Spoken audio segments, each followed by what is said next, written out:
Hey guys, this is an album cover coming at you with a help session training game. This game was emailed to me by Shinta, the red Protoss here, and it's going to be against Cygnus. I think it's how you say that. The blue Zerg. So PvZ is one of my favorite matchups because I'm a Protoss player, and used to be a Zerg player. So I think I don't know, it's just really fun for me.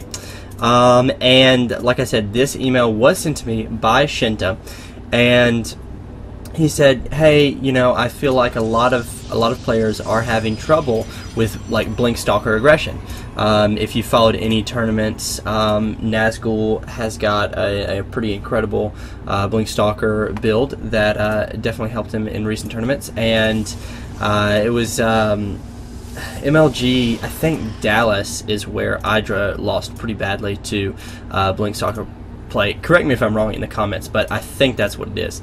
So, just kind of the meta game as of how it is right now between PvZ is a lot of Zergs are going for a 14-15 hatch. And as a result of that, some good Blink Stalker play really allows the Protoss player to be really aggressive and punish that economic build. So in this game, that's what we're going to see. The Zerg player is going to go ahead and try to go for a hatch, which I'm going to pause it right now. And I'll actually back it up here. One of the first things to know in PvZ is scouting. What you have to know to scout for. If you are the Protoss player, when you go and scout, whether it's a 2-player map or a 4-player map like Shakuras Plateau, is okay. Right now, this probe has seen that there's no gas right here, and there's also no pool. So what that means is that the Zerg player is really focusing on minerals to go ahead and get the 300 needed for that hatchery. What that also says is because there's no gas, that means that speed for the Zerglings is going to be delayed.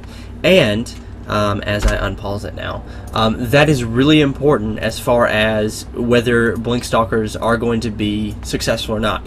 The counter to Blink Stalkers is creep spread, scouting, and speedlings. That's really the best way to handle Blink Stalkers and everything that Blink Stalkers are, which basically is extreme harass that's really fast, because Stalkers, even without Blink, are very fast. And what we just saw there was, of course, Cygnus is going to try to expand. Right now he's got 350 minerals that he was trying to expand on a hatchery here, but of course our Protoss player Shinta saw that the Zerg was trying to go for expand, so he went in and threw this pylon up here, which is of course going to delay that expansion. So Cygnus did the right thing, went ahead and threw down the spawning pool and getting a gas there as well, because he's got to go ahead and spend those minerals. But that does delay this hatchery, and if you're going to try to tech up to Blink Stalkers, that is not an exceedingly long tech like High Templars with Storm or Mothership or Carriers or anything like that. But it, of course, anything you can do to delay this right now will really help you out. So right now, of course, the Zerg player is getting some gas. Right, he's only mining out of one gas here, and so the gas for his speed is going to be delayed. Our Protoss player has gotten one, and he's now getting his second gas. You're not going to need a whole lot of gas for Blink Stalkers. However, unless you're going just purely Blink Stalkers, it is very, very helpful to go ahead and get that second gas for maybe a sentry or two, just because you are really going to need to defend your ramp while you are teching up. So we do see some Zerglings coming in here to poke around. Now, obviously, an important thing when you're going to try to tech up quickly to this is you need to hide your tech buildings, and right now what this Stalker can do is it can micro away from these Zerglings. These Zerglings are not, as you can see here in the top left, the speed is not even halfway done. A Stalker and a Zergling without speed, the Stalker wins, hands down. as long as you micro it effectively and you don't let it get surrounded. Now, we did see when this Stalker first came out, that Shinta wasn't paying close enough attention and let it get a couple shield hits, but then of course saw what was going on and pulled that back. So that is okay, just not perfect, but we're all not perfect. So I don't mean to harp on Shinta at all, because right now what you can see he's doing is he's throwing down 2 more gateways just as Warp Gate research is finished. Just finishes now. And he's got his Twilight Council thrown down at the same time. So he's going to be able to warp in 3 units at a time. Is going to go ahead and start that blink just as soon as he can. And he actually has a little bit too much gas, which is what I was saying as far as both gas. So that is definitely something you need to pay attention to, is even if you do take both guys, you may not need 6, 3 in each. So the Zerg player is going to try to poke around here. He can see the composition of only 1 Zealot and the rest Stalkers. So that's really not enough in and of itself to know that the Protoss is going for Blink Stalkers, but that should be a key that he needs to go ahead and sack an Overlord, which he's got an Overlord coming in here right now. But of course, if you're going Blink Stalkers, you can have Overlords patrolling and kill off any sort of scouts that come in here. That's something that you're going to have to do. If you are going Blink Stalkers or any sort of tech, concealed tech. So these Stalkers do have Blink just right now. Now I'm going to pause it again. Something that Cygnus has not done well at all is spread creep. He has thrown down no creep tumors at all. So what that means is that our Protoss player can be right here and just blink right up here. As long as he's got sight of the high ground.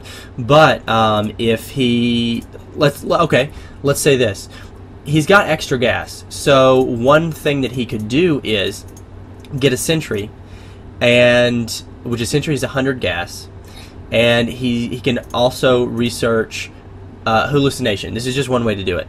That would put him down at only 42 gas right now.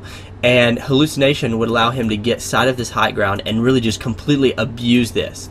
Now this is something specific to this map, and a hallucination play may not fit into every Blink Stalker build, and so I'm not trying to say that that is the end-all be-all, but that is definitely something to consider, because you can, if you do have vision of this high ground, you can just be right down here with your Stalkers, blink right up here, and without speed, without creep, these Zerglings are really going to be very, very ineffective. So go ahead and unpause it right now. I'm going to try to clear out these Zelnaga towers and basically just keep making more Stalkers. So we do see a couple more warping in. Probably this probe is going to be sent out to create a close proxy pylon. But right now, the let's see, the army tab is heavily favoring the Protoss. Income, the Zerg has gotten really greedy and tried to drone way too hard. So now, of course, he kind of sees what's going on, and he's forced to make all these Zergling, which the metagame right now and pretty much for forever, as far as I can tell, just from the way that Zerg work, is you want to be able to force the Zerg to make a lot of Zerglings instead of drones. So at this point, speed has finished, just as these Stalkers are out here with Blink. Being able to warp in more as with this proxy pylon, that's something else you're going to need to definitely make. But these Zerglings are not enough, and they're in one control group, and they're not going to be able to get a good surround on this clump of Stalkers.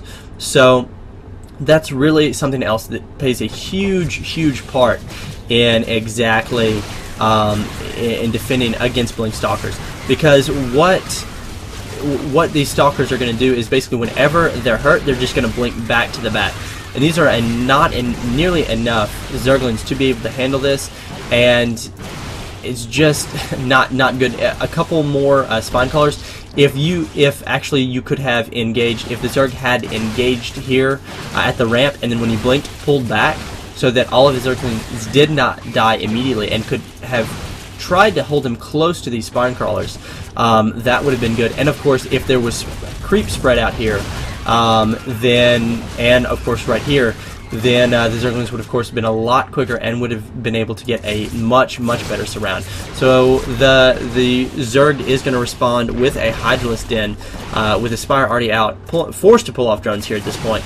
But at this point, really the Protoss can micro indefinitely against these Zerglings and these drones. So really, I guess, as I'm sure you can tell, the game is almost over. But really, what could have saved the Zerg is, like I said, better creep spread. You're going to need to spread creep all out, down right here around your ramp, or choose to engage only up here. And if you do choose to engage only up here, make sure that your creep is spread. Now, something that I don't see like hardly any Zergs doing at all, and I'm not really sure why, is they're not using their overlords to spread creep. You know, if you don't want to create an extra queen or two to spread this creep, make sure that every single one of your overlords is actually functioning optimally, which means it's either spreading creep to connect your bases, or it's in a position where you can scout, such as this overlord. That's good. Or know when your opponent is going to expand. But just make sure you're using all the tools that you do have. So I guess we can go ahead and I'll speed it up and just wait for the end of the game.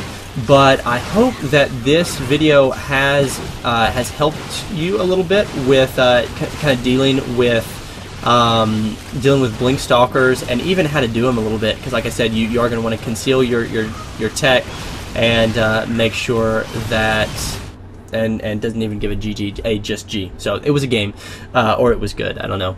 But I hope this video has helped you. If you've got any questions or concerns or comments, please leave them below. And yeah, I hope you enjoyed it. This is an album cover, signing off.